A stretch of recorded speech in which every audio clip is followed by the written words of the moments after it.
प्रकाशिला.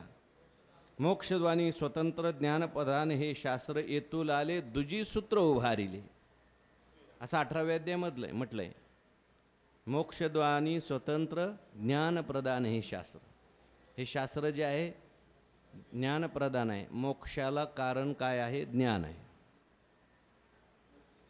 कारण बंध जो आहे तो मानलेला आहे का खरा आहे? बंध खरा आहे का मानलेला आहे? आणि जे मानलेलं असतं, भ्रमाने भासलेलं असतं, त्याच्या निवृत्ती करता क्रिया लागते का ज्ञान लागतं? ज्ञान लागतं. उदाहरणार्थ रस्त्याने पडलेला आहे, दोरी पडलेली आहे आणि दोरीवर तुम्हाला साप दिसला. एक मनुष्य म्हणला काठी आणा, काठीने मारून टाकतो. काठीने मारून जाईल का? एक म्हटलं नाही नाही, त्या सापाला त्या जप करत बसतो, जपाने जाईल का साप? काय केलं पाहिजे तो साप घालवायचा असेल तर? अहो प्रकाश आणला पाहिजे तो, कारण तो साप नाहीच आहे. तसा हा संसार जो आहे, हा संसार अज्ञानामुळे भासलेला आहे. दुःख जे आहे ते मानलेलं आहे, म्हणून ते घालवण्याकरता मोक्षदानी स्वतंत्र ज्ञान प्रदान हे शास्त्र.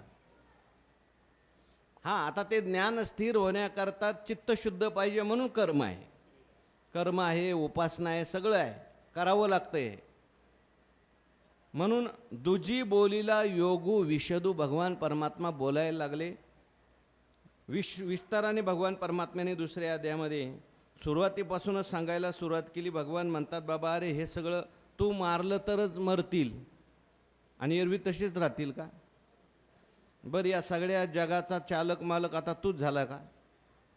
ईश्वर आहे, परमात्म्याच्या सत्तेने हे सगळं जग चाललेलं आहे. मग तू विनाकारण आपल्यावर कशाला घेतो? आणि हे लक्षात ठेव, असोचानन सोचस्त्वम प्रज्ञावादांश्च भाषसे गतासून गतासूंश्च नानुशोचन्ति पंडिता. तिथून जे सुरुवात केली 11व्या श्लोकापासून ते जवळजवळ 30व्या श्लोकापर्यंत 20 श्लोकामध्ये भगवंतांनी आत्मा सांगितला.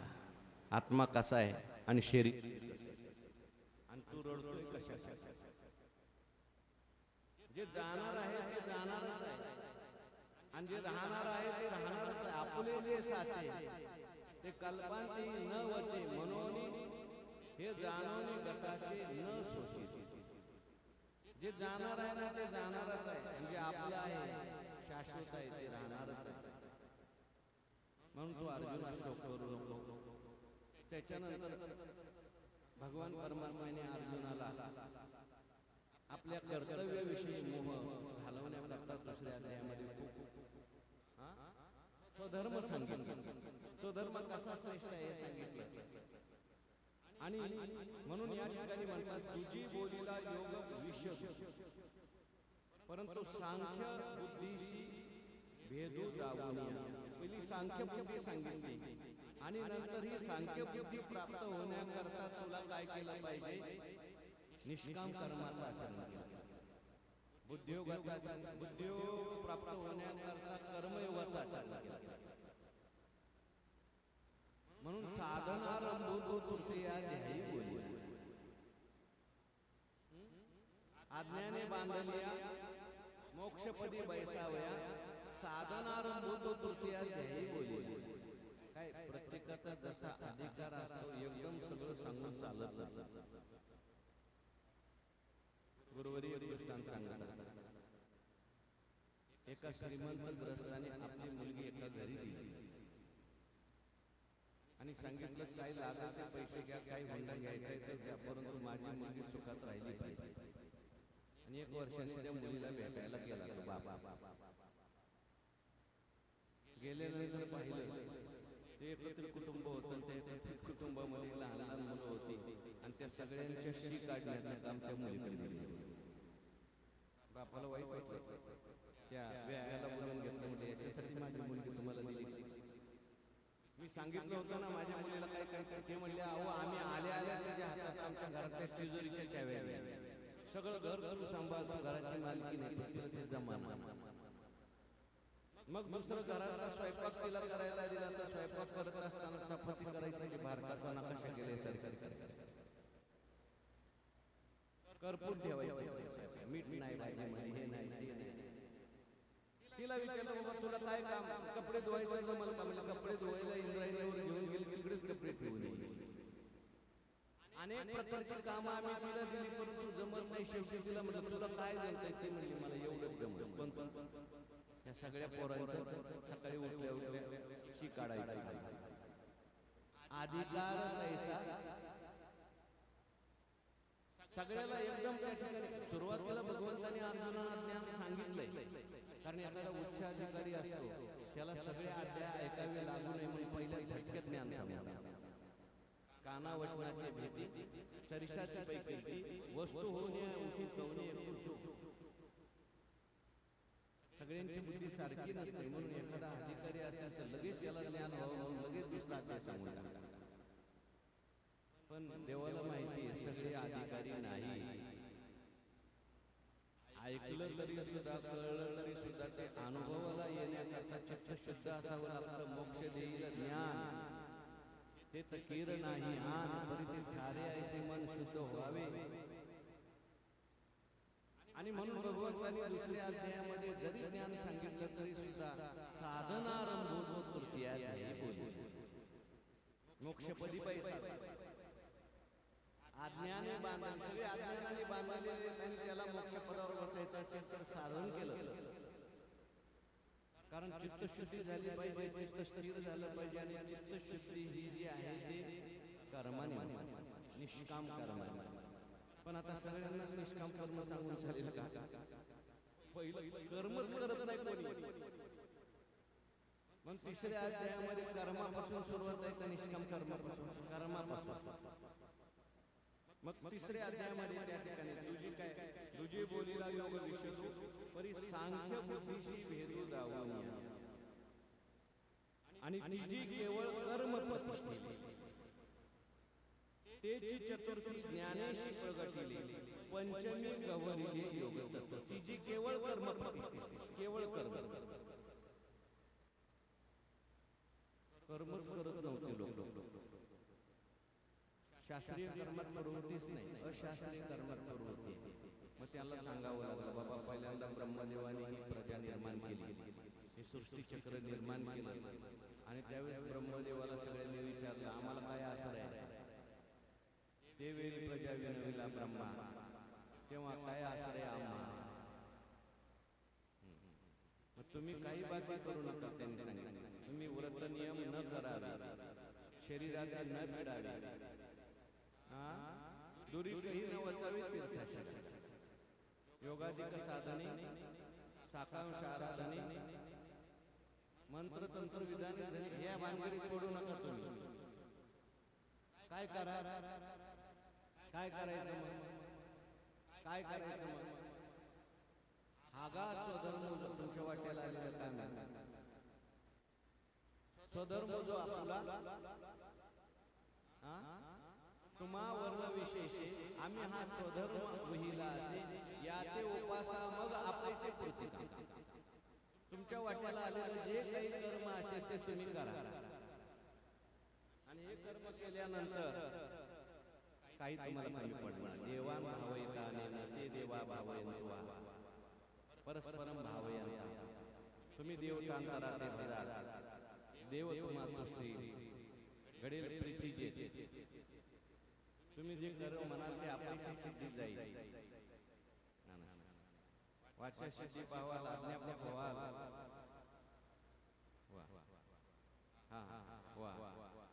मग तुम्ही काय करा, तुमच्या वाट्याला आलेलं काय कुळ धर्म काय असे ते सगळं करा.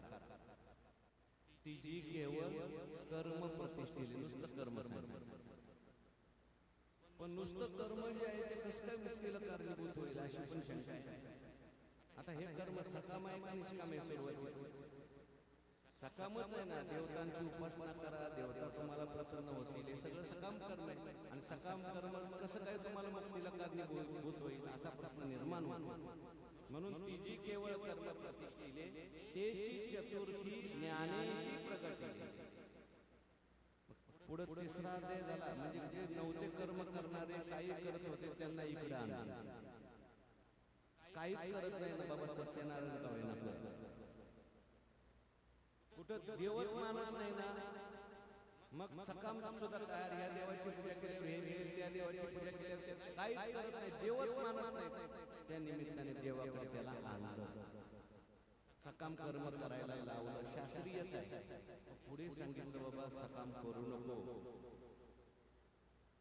अज्ञान त्या ठिकाणी निष्काम कर्म करायला. त्या तिसऱ्या अध्यायामध्ये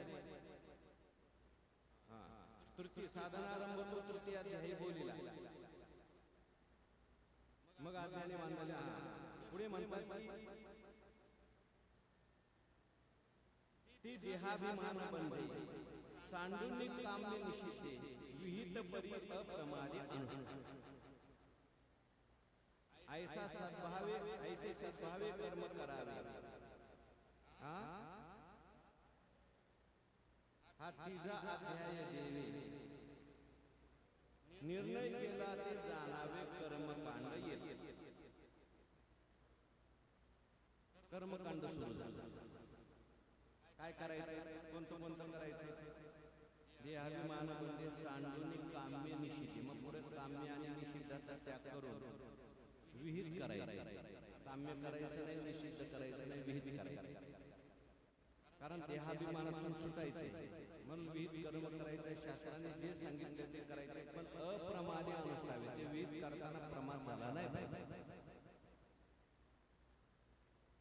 कर्मकांड सुरू झालं, परंतु आणि तीच नीती आली अज्ञानाचे आवश्यक आचरता मोचक केवी होय.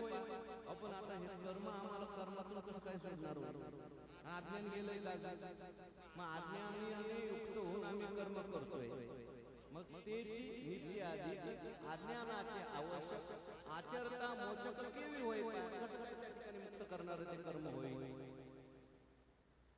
ऐशी अपेक्षा झालिया बद्ध मोक्षुते आलिया देवे ब्रह्मार्पणत्वे क्रिया सांगितली. ती जी केवळ कर्म प्रतिष्ठिले चतुर्थी तेची चतुर्थी ज्ञानेशी प्रगट. मग कर्म करा सांगितलं आणि लगेच चौथ्या अध्यायामध्ये सांगितलं करा, पण नीट करा, जाणून करा, चुकीचं करू नका. कर्मात सुटायचंय का? कर्मे कर्मबद्धता मुमुक्षु सोडविले पंडुसुता जैसा रस रीती मरता राखाला विषय. कर्मातून सुटायचं असेल तर कर्मच करायचं, पण कशा पद्धतीने करायचं लक्षात घ्या. कर्म जे बांधतं मनुष्याला ते दोन गोष्टीमुळे बांधतं: कर्तृत्वाचा मद आणि फलाची आशा. कर्म दुःख देत नाही. गीतेने कर्माचा त्याग सांगितलेला, कर्मातील त्याग असं मामासाहेब म्हणायचे.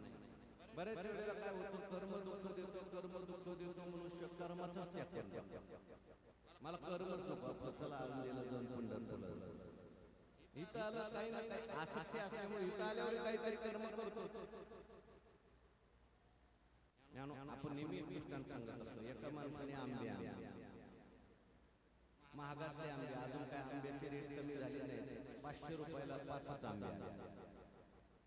आंबे आले आणि गाडीत बसला आणि घरी जायला लागला त्या रिक्षामध्ये. म्हटलं आता घरी गेल्यावर माझ्या घरी 10 माणसं, मी आंबे किती आणले? आता माझ्या वाट्याला काय आंबे येणार? घरी आले आणि एक आंबा काढला. असं बघायलाच लागला. 100 रुपयाचा आंबा असल्यामुळे असा मागे पुढे बघितला, हापूसचा आंबा 100 रुपयाचा टाकून कसं द्यायचं? खायची इच्छा झाली, पण खात असताना तो म्हणला टाकायचा नाही, 100 रुपयाचा. म्हणून तो आंबा तसाच तोंडात लागला. तसाच आंबा तोंडात जाईल, तो अडकून बसला, बाहेरही निघेना आणि आतही जाईना. मग श्वास कोंडला गेला, हातपाय धरायला लागला. रिक्षावाल्याने रिक्षा थांबवली, त्याचे डोळे पांढरे झालेले पाहिले, त्याच्या मानेने धक्का दिला, आंबा खाली पडला. म्हटलं रिक्षावाले दादा, रिक्षा जरा बाजूला घ्यावं, नदीच्या बाजूला. कशाला? सगळे आंबे फेकून द्यायचे. तर का? आंबेने माझा जीव घेतला असता म्हणे. आंबे जीव घेतात. तो म्हटला आंबे नाही जीव घेत, आंबा खाण्याची तुझी पद्धत जीव घेणार. कारण आंबा म्हटल्यानंतर साल असते, कोय असते, काय आसारी साली आटोळी, तयासाठी अवघडी फळाशी कोणी. ज्ञानोबाराय म्हणतात ठीक आहे त्यात साल आहे आटोळी आहे म्हणून कोणी फळ फेकून देतं का? नेहमी ते ओवे शोधावे लागले नाही आपल्याला. आवडे ते फळी आसारी साली आटोळी तयासाठी अवघड फळाशी आवडणारं फळ आहे पण त्याच्यात साल आहे कोय आहे म्हणून कोणी टाकून देतं. आवडे ते फळी आसारी साली आटोळी तयासाठी अवघडी फळाशी तैसा कर्तृत्वाचा. तसं कर्म जे आहे ना आंबाचा त्याच्याची साल आहे कर्तृत्वाचा मत म्हणजे कर्म करताना मी कर्म करतोय अशी भावना अहंकार. कर्म करताना मी कर्म करतोय अशी भावना नसते आणि कर्म करताना फलाची तीव्र आसक्ती म्हणजे त्यातली आठवडी. साल काढा आठवडी फेका आणि मग रस करा पाचही आंब्याचा खाऊन टाका काय होत. तसं कर्म किती करा पण असं कर्म करा करणे का न करणे हे आगवे तोची जाणे विश्व चळतसे जेणे परमात्मा. यश ना तो भाऊ बुद्धीत यश न लिहिते हातवा पिसे मान लोका न हांती न त्याने तयाची हातू होता तरी लोक याचा घातू त्यांनी केलं सांगायचं. समजा त्यांनी त्रैलोक्याचा घात केला तर त्यांनी केला असं म्हणायचं त्याला काय दोष लागत नाही कारण चालून का असं व्यवहारात नाही चालणार. व्यवहारात त्याला फाशी होईल पण शास्त्रीय दृष्टीने त्याला पाप लागू कारण कर्तृत्व त्याने आपल्याकडे घेतलं नाही. मी करता असं म्हणत नाही. मी करताय मूर्ख म्हणत काय प्रकृती कर्मे कर्मे प्रकृती करी कर्मे मी केली म्हणे मती भ्रमे करता येणे नामे बोलिले जीव मूर्ख म्हणे मती भ्रमे अशी बोली. मूर्ख मनुष्य मी केलं असं करता अर्जुनाला भगवान म्हटले बाबा विनाकारण आपल्यावर कर करायचे तर दक्ष होऊन सगळी कर्म करायची. शुभाशुभे कर्मे निपजती प्रकृती धर्मे हे तर मूर्ख मती भ्रमे मी करता. आणि दुसरी म्हटली फळाची असं मला हे मिळालं पाहिजे मला ते मिळालं पाहिजे या कर्माचं हे फळ मिळालंच पाहिजे मग कर्माला तुम्ही बांधले. म्हणून तिची ज्ञान काय चतुर्थी ज्ञानेशी प्रगटली. चौथ्या अध्यायात ज्ञानासहित कर्म सांगितले त्याच्या काही वयाचा. चौथ्या अध्यायात ज्ञानासहित कर्म सांगितले. पहिल्यांदा चौथ्या अध्यायात सुरुवातीला भगवंतांनी मी जन्म घेतो सांगितलं यदा यदा धर्म ऐकले म्हणजे ईश्वर सांगितलं तिथे सगळं करणारा ईश्वर आहे त्या ईश्वराचं स्वरूप काय आणि मग ब्रह्मार्पण ब्रह्म हवी ब्रह्माग्नो ब्रह्मनाव ही सगळी कर्म ईश्वराला समर्पित करायची. हो अशा प्रकारे कर्म करत राहायचं निष्काम कर्म करायचं. कर्म करत राहिल्याने कर्तृत्वाचा महत्त्व फलाची आसक्ती नको. म्हणून चतुर्थी ज्ञानेशी प्रगटली. चतुर्थी ज्ञानेशी प्रगट केले ज्ञान सांगितलं भगवान. चौथ्या अध्यायाचं नाव काय ज्ञान कर्म संन्यास योग. ज्ञान आणि कर्म ज्ञानयुक्त कर्म त्याची चतुर्थी ज्ञानेशी प्रगट. कर्म करायचे पण जाणून कर्म करायचं. जाणून केलं तर त्या कर्मामध्ये आपल्याला आपण त्याच्यामध्ये अडकणार. त्याची चतुर्थी ज्ञानेशी प्रगट. ज्ञानयुक्त कर्म कसं करायचं याची एखादी चांगली ओळी सांग.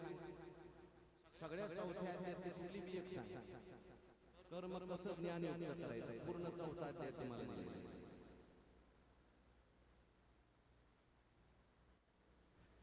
कोणी सांगितलं चौथ्या अध्यायात चांगली ओळी जसं कर्म कसं करावं भगवंतांनी ज्ञानयुक्त कुठं सांगितलं.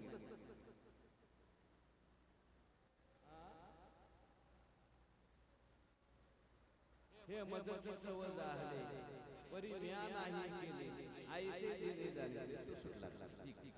चौथ्या देते चौथ्यात येते पाहिजे आपल्याला. म्हणून चतुर्थी ज्ञानी उद्या सांगा काय हरकत नाही, बघून येणे. आणि पंचमी गौरी योग 5व्या अध्यायात काय सांगितलं? योग तत्व सांगायला सुरुवात केली.